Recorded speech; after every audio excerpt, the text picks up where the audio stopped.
नमस्कार दोस्तों, मैं हर्षवर्धन फिर से आपका स्वागत कर रहा हूं एस्कॉर्ट्स ऑनलाइन चैनल के अंदर ट्रैक्टर टेक्नोलॉजी सीरीज। जैसे कि हमने वादा किया था 3 स्पेशल एपिसोड हम आपके सामने प्रस्तुत करेंगे। ये दूसरा एपिसोड है टायर टेक्नोलॉजी के ऊपर। तो आइए दोस्तों, टायर टेक्नोलॉजी के बारे में जानकारी लेने की कोशिश आज करेंगे। टायर टेक्नोलॉजी की अगर क्लासिफिकेशन की बात करें तो आगे के टायर होते हैं, पीछे के टायर होते हैं। आगे के टायर के अंदर क्लासिफिकेशन आप जानना चाहोगे तो सारे ही जो खेती के काम के लिए ऑल एप्लीकेशन टायर होते हैं, और जो कीचड़ में चलते हैं, धान की खेती में चलते हैं, उसको वेटलैंड एप्लीकेशन के टायर बोलते हैं। और पीछे टायर की अगर बात करें तो पहला होता है R1 एग्रीकल्चर टायर, माने सारे खेती के लिए कारगर वाला R1 टायर। और दूसरा जो है R1W डीप लग टायर, माने जहां कीचड़ थोड़ा ज्यादा है और जहां टायर स्लिप होने की संभावना ज्यादा है तो वहां R1W डीप लग टायर इस्तेमाल किया जाता है। वही जहां पर बहुत सारा पानी है और कीचड़ भी ज्यादा है वहां R2 cane and rice special tyre इस्तेमाल किया जाता है। मतलब टायर कम स्लिप हो, ज्यादा ग्रिप मिले और बढ़िया काम करें। इसके अलावा R3 टर्फ टायर है। ये अक्सर इस्तेमाल होते हैं गोल्फ कोर्स, जहां जमीन पर इंप्रेशन कम चाहिए। मतलब ये टायर दिखने में कार जैसे टायर होते हैं मगर बहुत ही चौड़े होते हैं। इसके अलावा जो 5वां वेरिएंट है उसको R4 इंडस्ट्रियल टायर कहा जाता है। ये अक्सर कमर्शियल कामों के लिए बहुत कारगर होता है, जैसे कि बैकहो, लोडर, डिगर जैसे मशीन चलाते हैं, उन मशीनों के लिए ये बहुत कारगर होता है। आइए ये सारी टायर बारीकी से जानने की कोशिश करेंगे। फ्रंट टायर में आपके स्क्रीन में दर्शाया गया तो ये देख सकते हो, जो पहला टायर है ये ऑल एप्लीकेशन सारे खेती कामों के लिए बहुत कारगर होता है। इसकी टायर की आकार अगर देखोगे, जो साइड में इसकी रिंग है उसमें कट होती है ताकि जब ये खेत में चलता है तो बढ़िया ग्रिप बना के चले। उसी प्रकार से जो दूसरा टायर इस स्क्रीन पे दिखाया गया है इसको हम वेटलैंड एप्लीकेशन स्पेशल टायर बोलेंगे, क्योंकि इस टायर की आकार में देखिए कहीं कट है ही नहीं, दोनों तरफ पूरा एक ही लग दिखता है। क्योंकि ये जब कीचड़ में चलेगा या चिपकीली मिट्टी में चलेगा तो मिट्टी इस पे चिपकेगा नहीं, अगर चिपक भी जाएगा तो जल्दी उससे उतर भी जाएगा, इसलिए इसको वेटलैंड स्पेशल टायर कहते हैं। उसी प्रकार से रेयर टायर की अगर बात करें तो ये है R1 एग्री टायर। सारी खेती काम के लिए बहुत ही कारगर होते हैं ये। और R1 के अंदर दूसरे टायर आते हैं, उसको हॉलेज स्पेशल टायर कहते हैं। अगर इसकी आकार आप करीब से देखोगे तो एक लग से दूसरी लग की दूरी कम होती है, और जो लग के एंड में जो उसकी आकार होती है वो हेक्सागोनल पैच होती है।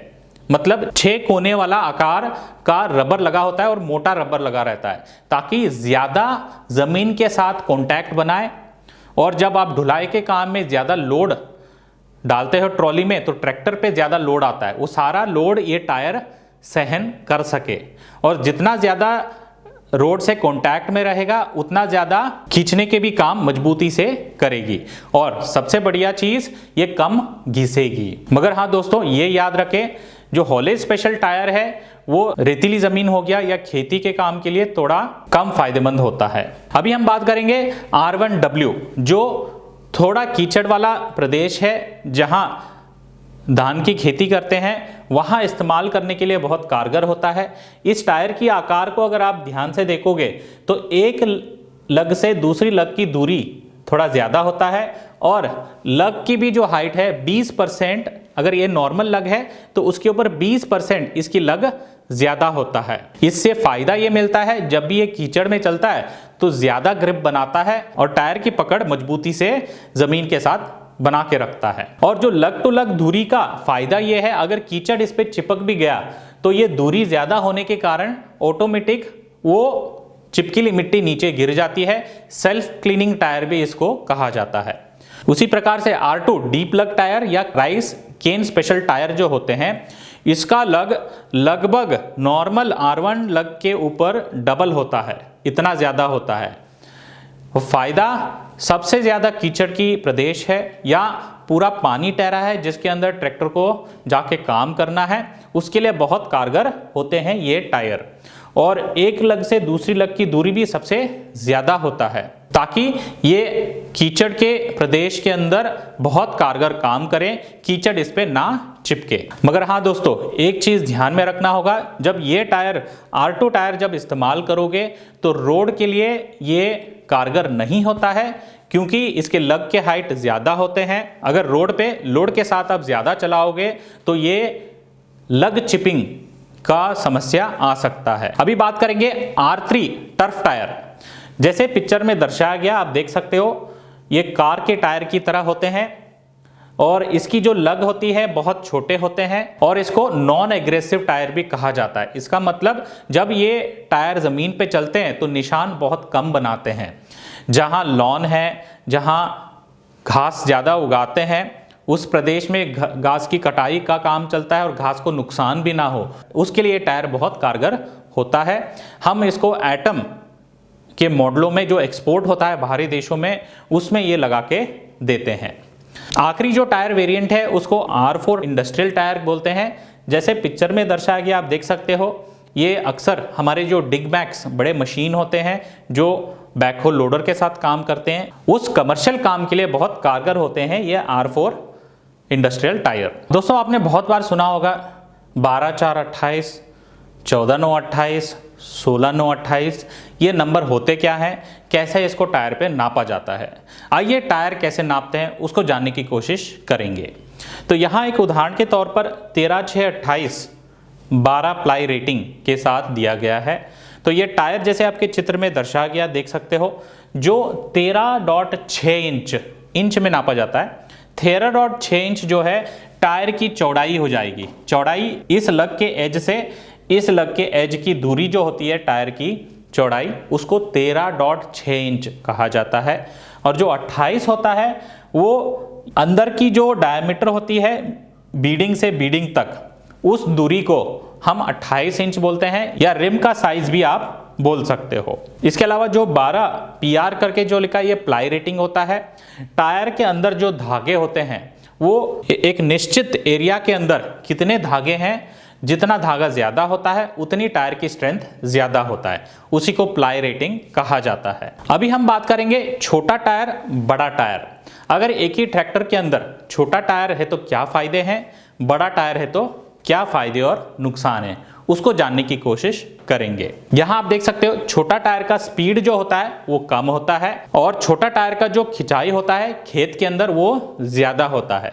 उसी प्रकार से बड़ा टायर का स्पीड ज्यादा होता है और छोटे टायर के अतिरिक्त बड़ा टायर का खिंचाई जो होता है वो थोड़ा कम होता है। उसी प्रकार लोड लेने की क्षमता की बात करें तो छोटे टायर में जो लोड लेने का क्षमता होता है वो कम होता है, बड़े टायर में जो लोड लेने की क्षमता होता है वो ज्यादा होता है।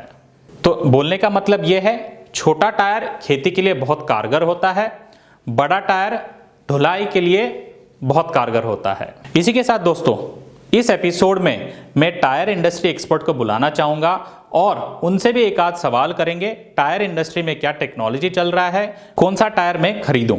नमस्कार फरीद अहमद जी। नमस्कार हर्षा। फरीद जी हमारे हेड ऑफ मार्केटिंग है अपोलो टायर्स के अंदर। 20 साल का उनका कुल मिला के एक्सपीरियंस है और 14 साल टायर इंडस्ट्री के अंदर एक्सपीरियंस है। तो आज फरीद जी आपके लिए पहला सवाल मैं पूछना चाहूंगा कि टायर टेक्नोलॉजी के अंदर क्या नया सुधार हो रहा है, आने वाले टाइम में कौन सी टेक्नोलॉजी आएगी। तो हर्षा, सबसे पहले तो आपको और आपकी टीम को बहुत बहुत मुबारकबाद इस टेक्नोलॉजी सीरीज के लिए, और आपको धन्यवाद मुझे ये मौका देने के लिए कि मैं आपके थ्रू आपके किसान भाइयों से जुड़ सकूं। और आपके सवाल के जवाब में, तो आपका सवाल टेक्नोलॉजी को लेकर के है। हमने देखा ट्रैक्टर इंडस्ट्री में जिस तरह नई नई टेक्नोलॉजी लाई जा रही है, हायर हॉर्स पावर ट्रैक्टर्स आ रहे हैं, बेहतर कन्वीनियंस और कंफर्ट के ट्रैक्टर्स आ रहे हैं, टेक्नोलॉजी के हिसाब से ट्रैक्टर्स को डिजाइन किया जा रहा है, एप्लीकेशन के हिसाब से ट्रैक्टर्स को डिजाइन किया जा रहा है और नई स्टाइलिंग ट्रैक्टर्स में देखने को मिल रही है। उसी प्रकार टायर इंडस्ट्री में भी हम आपसे कदम से कदम मिला के चल रहे हैं और आपके हायर हॉर्स पावर और ज्यादा पावरफुल ट्रैक्टर्स के लिए बेहतर ग्रिप वाले और ज्यादा मजबूत टायर्स हम डिजाइन कर रहे हैं। इसके अलावा हम ट्यूबलेस टायर की टेक्नोलॉजी भी लेकर आ रहे हैं, जिससे कि किसानों की पंक्चर होने की समस्या से बहुत ज्यादा आसानी होगी। और उसके बाद हम रेडियल टायर टेक्नोलॉजी भी लेकर आए हैं, जो अपोलो इंडिया में लाने वाली पहली कंपनी है। और रेडियल टायर में हमने फार्मकिंग जो अपना टायर उतारा है वो हर लिहाज से, यानी कंफर्ट के लिहाज से, ग्रिप के लिहाज से और लाइफ के लिहाज से एक अत्यंत आधुनिक टायर है, और इसीलिए वो आज भारत का नंबर 1 टायर भी है। और हाँ, चूंकि अब ट्रैक्टर्स बहुत स्टाइलिश हो रहे हैं, हम अपने टायर्स को भी ज्यादा स्टाइलिश और ज्यादा आकर्षक बनाने के लिए उसमें नई नई तरह के डिजाइन का प्रयोग कर रहे हैं। धन्यवाद फरीद जी। किसान भाई का एक सवाल आया था पिछले एपिसोड के अंदर। वो पूछ रहे थे कि उनके पुराने ट्रैक्टर के अंदर नॉर्मल टायर रिप्लेस करके रेडियल डालें तो क्या फायदा होगा और क्या नुकसान होगा? तो अच्छा, यह बहुत अच्छा सवाल आपने पूछा। बहुत सारे किसानों को रेडियल टायर की जानकारी नहीं है, इसलिए वो ये फैसला नहीं कर पाते हैं कि उन्हें अपने ट्रैक्टर में रेडियल टायर डालना चाहिए या नहीं। जिस तरह कार के कस्टमर्स और ट्रक के कस्टमर्स ने रेडियल टायर से फायदा उठाया है, उसी प्रकार से अगर ट्रैक्टर खेती में उपयोग में आता है तो रेडियल टायर उसको ज्यादा ग्रिप प्रदान करता है। यानी अगर आप अपना प्लाविंग का काम कर रहे हैं तो आप कंपैरेटिवली जल्दी कर पाएंगे और कम डीजल की खपत से खेती का काम कर सकते हैं। और अगर किसान ढुलाई का काम ज्यादा करते हैं तो उन्हें बहुत ज्यादा कंफर्ट रेडियल टायर में मिलता है, और साथ साथ इसकी स्पीड रेटिंग भी 40 किलोमीटर पर आवर है, जबकि नॉर्मल टायर की 35 किलोमीटर पर आवर होती है। तो ज्यादा स्पीड से चल सकते हैं, ज्यादा कंफर्ट उन्हें मिलेगा, इसलिए ज्यादा तक काम कर सकते हैं। और एक नया कंपाउंड इसमें इस्तेमाल होता है जो रेडियल कंपाउंड है। इसकी वजह से करीब करीब दुगनी लाइफ, यानी टायर जितना चलता है एक नॉर्मल, उससे 2 गुना रेडियल टायर लाइफ दे सकता है। तो ये बहुत सारे फायदे हैं। ठीक है फरीद जी, बहुत अच्छा जवाब था। मेरा अगला सवाल आपके लिए होगा कि बहुत किसान भाई ये सोचते हैं कि टायर एक बार लगा दिया ट्रैक्टर में तो अपने आप चलता रहेगा, मगर मुझे लगता है कि उसका भी कुछ ध्यान देना होगा, उसकी लाइफ लंबी चले बिना कोई दिक्कत। तो कोई मेंटेनेंस टिप्स आप दे सकते हैं टायर के ऊपर? जी अच्छा, टायर का रख रखाव उतना ही जरूरी है जितना कि ट्रैक्टर का या और किसी मशीन का रख रखाव जरूरी है। और चूंकि टायर एक कीमती वस्तु है, डीजल के बाद अगर सबसे बड़ा खर्चा किसान का किसी चीज में होता है तो वो टायर में होता है, इसलिए टायर के रख रखाव का ध्यान रखना बहुत जरूरी है। और इसके लिए मैं कुछ बातें उनके सामने लाना चाहूंगा। टायर में सबसे महत्वपूर्ण चीज है हवा का दबाव। तो किसान भाई ये सुनिश्चित करें कि उनका ट्रैक्टर, उनका टायर साइज, एप्लीकेशन और उनकी मिट्टी, इसके हिसाब से जो सही हवा का दबाव उन्हें या तो ट्रैक्टर कंपनी बताती है या टायर कंपनी बताती है, वो जरूर मेंटेन करें। और अगर सही हवा का दबाव मेंटेन नहीं करेंगे तो कम हवा का दबाव होने पर ट्रैक्टर में ज्यादा डीजल की खपत होगी, और अगर ज्यादा दबाव मेंटेन करेंगे तो टायर ज्यादा कटने फटने के चांसेस होते हैं। तो हवा का दबाव हमेशा रखें और हफ्ते में एक बार अपनी हवा जरूर चेक कराएं। तो ये सबसे इम्पोर्टेंट बात है। उसके बाद जब भी आप अपना ट्रैक्टर सुबह काम के लिए निकालें तो एक बार टायर का ऊपरी निरीक्षण जरूर करें। ऊपरी निरीक्षण से मतलब है कि आप देखें कि टायर पे कोई मिट्टी, पत्थर, कंकड़, फसल के अवशेष, कील, कांटे या इस तरह की कोई चीज अगर लगी हो तो उसे साफ कर दें, उसे हटा दें, ताकि जब अपना ट्रैक्टर चलाएं तो उससे उसको नुकसान ना हो। और टायर और रिम के बीच में अक्सर मिट्टी फंस जाती है, उसको रिम लाइन को भी जरूर क्लीन करें। तो इन चीजों से भी आप अपने टायर को कटने फटने से बचा सकते हैं और उसका ध्यान रख सकते हैं। तीसरी जो एक बहुत इंपॉर्टेंट बात है कि टायर को ऑयल, ग्रीस या ल्यूब, इन चीजों से बहुत दूर रखें। ये टायर के लिए बहुत नुकसानदायक है। ये किसी भी तरह टायर के संपर्क में नहीं आने चाहिए। अगर ये संपर्क में आते हैं तो टायर को नुकसान पहुंचा सकते हैं। फिर अगर आप अपना ट्रैक्टर स्टोर कर रहे हैं, यानी कुछ दिन तक नहीं इस्तेमाल कर रहे हैं, कहीं खड़ा रखते हैं, या टायर ट्रैक्टर से निकाल करके कहीं स्टोर कर रहे हैं, तो उसको डायरेक्ट सनलाइट से बचाएं। यूवी रेज और ओजोन से टायर को बहुत नुकसान होता है, तो उसको ढक कर रखें और डायरेक्ट सनलाइट की में उसको ना आने दें। ये कुछ टिप्स हैं जिसकी वजह से आप अपने टायर की लाइफ को बढ़ा सकते हैं। और एक और चीज आप कर सकते हैं कि समय समय पर, यानी 200 से 250 घंटे के इस्तेमाल के बाद आप अपने टायरों को रोटेट कर दें। तो दाहिना टायर बाएं साइड लगा दें और बायां टायर दाहिने साइड लगा दें। इससे आपको टायरों में समान घिसाई मिलेगी और ज्यादा दिन तक आपका टायर चलेगा। तो ये कुछ बातें ध्यान में रखकर किसान भाई अपने टायर्स की लाइफ बढ़ा सकते हैं, उनको डैमेज होने से बचा सकते हैं। और एक और बात मैं इसमें जोड़ना चाहूंगा कि जब कभी आपका टायर पंक्चर हो जाए तो आप उस पर ज्यादा दूर चलाएं नहीं। अगर आप रन फ्लैट जिसे हम कहते हैं वो करेंगे तो आपका टायर और ट्यूब दोनों पूरी तरह से खराब होने के चांसेस बहुत बढ़ जाते हैं। तो इसलिए आप उसको वहीं रोक दें और पंक्चर का इंतजाम करें और फिर दोबारा सही हवा का दबाव मेंटेन करने के बाद ही टायर को चलाएं। तो इन कुछ टिप्स का अगर ध्यान रखेंगे तो आप अपने टायर से बहुत बेहतर लाभ उठा सकते हैं। धन्यवाद फरीद जी।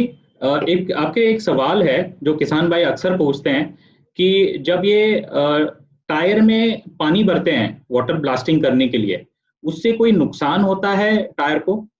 ये बहुत अच्छा सवाल पूछा हर्षा आपने। ब्लास्टिंग यानी जिसे कहते हैं टायर पे भार देना, ये एक बहुत इंपॉर्टेंट प्रक्रिया है।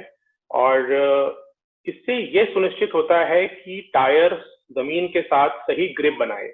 तो खासकर हमारे वो किसान भाई जो वेस्ट यानी पश्चिम और साउथ से आते हैं, दक्षिण से आते हैं, उनकी मिट्टी हार्ड है और वो मोल्ड बोर्ड प्लाऊ का इस्तेमाल करते हैं, वहां पर अगर टायर में या ट्रैक्टर में सही भार नहीं होगा तो टायर पूरा ग्रिप नहीं बनाएगा और स्लिप करेगा, जिससे टायर में फास्ट वियर की यानी जल्दी घिसने की समस्या और कटने फिटने की समस्या और ज्यादा डीजल खपत की समस्या को भी देखने को मिलती है। तो इसके लिए या तो कास्ट आयरन ब्लास्टिंग का उपयोग किया जा सकता है जिसमें लोहे का भार ऐड किया जाता है, लेकिन वो महंगा पड़ता है। तो एक अच्छा और सुलभ तरीका है वाटर ब्लास्टिंग का। और वाटर ब्लास्टिंग की प्रक्रिया हालांकि बहुत इंपॉर्टेंट है फॉलो करना, क्योंकि टायर को पूरी तरह से पानी से नहीं भरना है। टायर में 25% हवा होनी चाहिए और 75% पानी भरा होना चाहिए। और ये इस बात को सुनिश्चित करता है कि कठोर मिट्टी में आपको सही ग्रिप आपको टायर से मिले जब आप खासकर प्लाविंग का इस्तेमाल कर रहे हो।